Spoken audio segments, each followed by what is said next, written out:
I don't think I've ever heard the words Doom and tactical shooter used in the same sentence until I discovered the mod Hideous Destructor. It's been around since 2007, and it turns Doom into a tactical shooter focusing on realism. And I use that term loosely because this is Doom after all. Honestly, I don't care for the name Hideous Destructor. It doesn't really highlight what this mod is all about. It's all about realistic movement, realistic damage, taking your time, managing your inventory, and learning how to stay alive in hostile environments. Now I know what you might be thinking, why the fuck would I want to play a tactical, slow-paced Doom? Well, because you can. It's something different. It is just a mod after all, and you don't have to play it. I've seen it referenced on some popular websites, and after playing with it, I really feel it deserves more attention. Hideous Destructor can be played solo, and it does support multiplayer. For this review, I played it using the GZ Doom source port, but it can also be played with Xandronum. Now let's take a look at Hideous Destructor and see what it's all about. And I'm telling you now, this mod is not going to be for everybody. Right off the bat, I want to talk about an issue you'll probably run into at some point if you don't do any research. You can play Hideous Destructor with the vanilla maps and almost any custom map or megawad, but because of Doom's fast-paced run-and-gun circle-strafing action-packed nature, it may be impossible to progress through certain maps. The Z-Doom thread for the mod actually states, and I quote, "This mod was never designed to actually allow the player to win anything, and may make it literally impossible to advance through some maps." Certain Doom maps work better than others, but Hideous Destructor is the kind of mod that benefits from maps specifically designed for it. I tried the mod with several maps and the oblige random map generator, which actually works pretty well for this, since it allows you to customize different aspects of the maps. The mods thread and GitHub site do recommend several maps as well as add-ons to modify the experience. Hideous Destructor is not your typical Doom experience. In fact, the gameplay is basically the antithesis of what you're probably used to. The executive summary for the mod states Ghost Recon meets Ghosts and Goblins in Doom.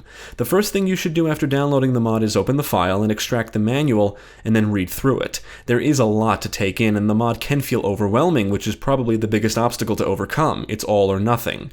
There are options that allow you to configure certain aspects of the mod, but it would have been nice if there was a light version or options to disable specific elements like weapon jamming or the detailed reloading mechanics.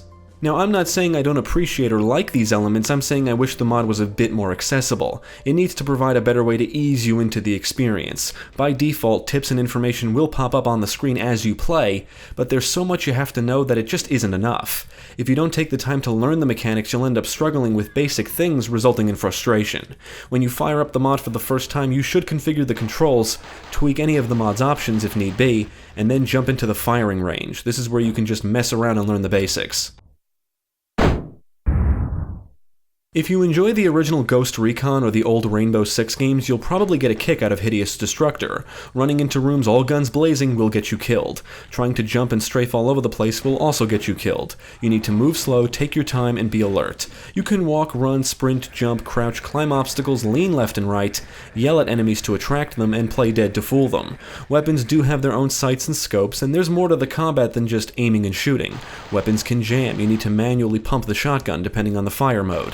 The chainsaw requires cells for power. Weapons have multiple fire modes and reload functions. You have to be aware of recoil. Your aim is more accurate when you're crouching or if there's map geometry underneath where your weapon is pointing. Yeah, it's involved. You have to pick up things manually, and you have to be mindful of encumbrance and fatigue. There is an inventory system, and you need to manage it properly. The mod has an in-depth damage system. You can be blown away, burned alive, bleed to death, and overdose on stim packs. You're fragile and can die very easily. You'll slowly heal from all wounds except aggravated damage, which is long-term damage. This type of damage can only be healed by supernatural means, like through the use of a soul sphere or blue potions. Armor not only blocks damage, but also reduces bleeding. It would be wise to look down every now and then to make sure you're not injured and leaving a blood trail. Only medikits can stop bleeding, but if you don't have one, you can bandage yourself up to buy some time. As you can probably tell, Hideous Destructor focuses on realism to an excessive degree.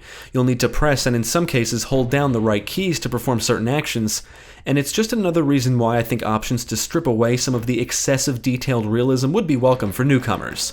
The mod can be very overwhelming, and I often found myself having to pause the game to look over the controls and read the manual again, so I know how to do something properly even though I did it several times before. If you give the mod some time, you'll certainly get the hang of things, but you need to have patience.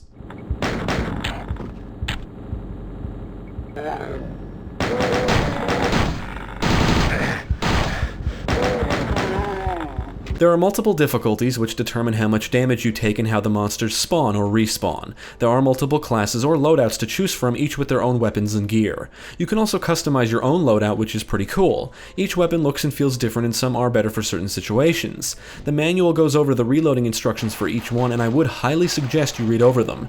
Many enemies will drop weapons when killed, and you have to pick up weapons, ammo, and items manually. You can bring up the mag manager during gameplay to put mags in your backpack or take them out, and fill up some mag/clips for later. The amount of detail put into this mod is impressive, but the controls can feel cumbersome, especially at first. You can set up key bindings to quickly perform many of the mod's functions, which can be helpful, but then you have to remember what all the keys do. Understanding everything this mod has to offer will take time. There's all sorts of items that you can utilize, including medikits, stim packs, armor, and synthetic blood, among others. Some items require resources to be used, like the derp bot, which utilizes cells for power, and mags in order to actually fire. Yes, you can deploy bots to assist you. You're going to have to know what you pick up, know what you have, and learn to micromanage. There are supernatural items, armor comes in different types, the radiation shielding suit doubles as a fire retardant suit, and you can deploy a ladder to reach higher elevations.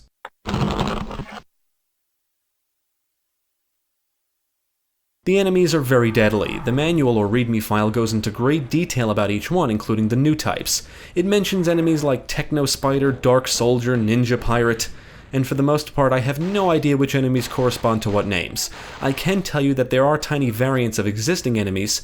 There's an additional marine type, you'll have to watch out for bots or turrets or whatever they are, and enemies can kill you quickly up close and from afar. Projectiles will come at you fast, some fly wildly, and you need to take things slow and utilize cover. The enemies you encounter will depend on the map or megawad, and I played through several.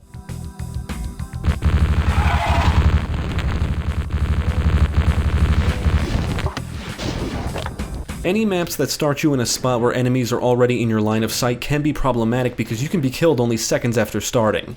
Enemies can easily pick you off from a distance, so cover is extremely important. Tight spaces can also be problematic if you have to deal with more than one enemy. Because of the nature of the mod, you really don't want to get too close to foes. Any ambushes in small areas can result in frustration, and any maps where you have to deal with swarms upon swarms of foes can also be frustrating.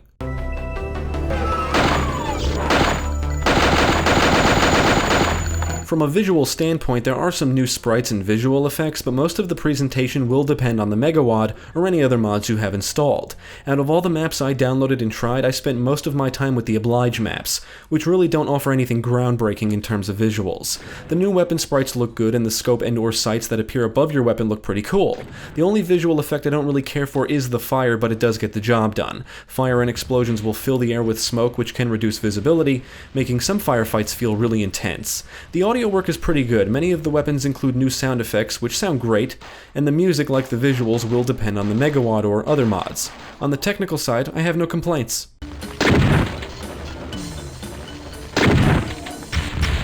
Hideous Destructor is really incredible. I won't deny it can be tedious and frustrating, but it's still incredible. I had a great time with this mod, and most of my frustrations came from the level designs and lack of understanding. It's very easy to fumble around with the controls, and even after weeks of playing, I still had to reference the manual often because I would forget what buttons did what or what I needed to do just to perform certain tasks. The mod focuses on realism. That means it's slow-paced, and you have to think and always be alert. Mistakes result in taking damage or death.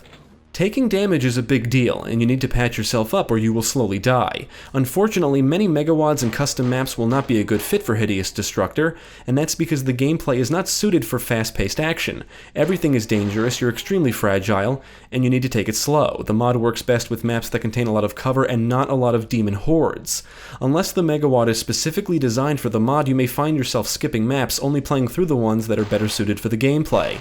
The mod's GitHub site will not only recommend megawads, but tell you which maps work best. Hideous Destructor is popular enough that it has its own add-ons, so if you want extra gameplay features, more monsters, alternate sprites, different effects, then you're in luck, because there's add-ons for all of these things, and it even works with several other mods. Furthermore, Hideous Destructor can be played online with friends. Now, I would recommend the Oblige random map generator, especially for first-time players, mainly because you can basically customize the type of map and dictate enemy weapon, ammo, and item spawns. The maps may look and feel repetitive after a while, but I think it's a great starting point. If you like slow-paced tactical games, I would absolutely recommend you check out Hideous Destructor. It's an impressive mod that requires practice, patience, and appropriate level design. If you think you're going to just jump into this and immediately master the gameplay, you're going to be in for a big surprise. If you don't read the manual and experiment with things, you'll never learn anything and just get frustrated. And you have to try out different maps and megawads to see what level designs work best and what don't. If you play any megawads not designed for the mod, you're going to end up in maps that will kick your ass. If you take the time to learn the mechanics, weapons, and style of gameplay, you'll be in for a challenging but rewarding experience. Hideous Destructor is easily one of the best gameplay mods for classic Doom, but it's not going to be for everyone.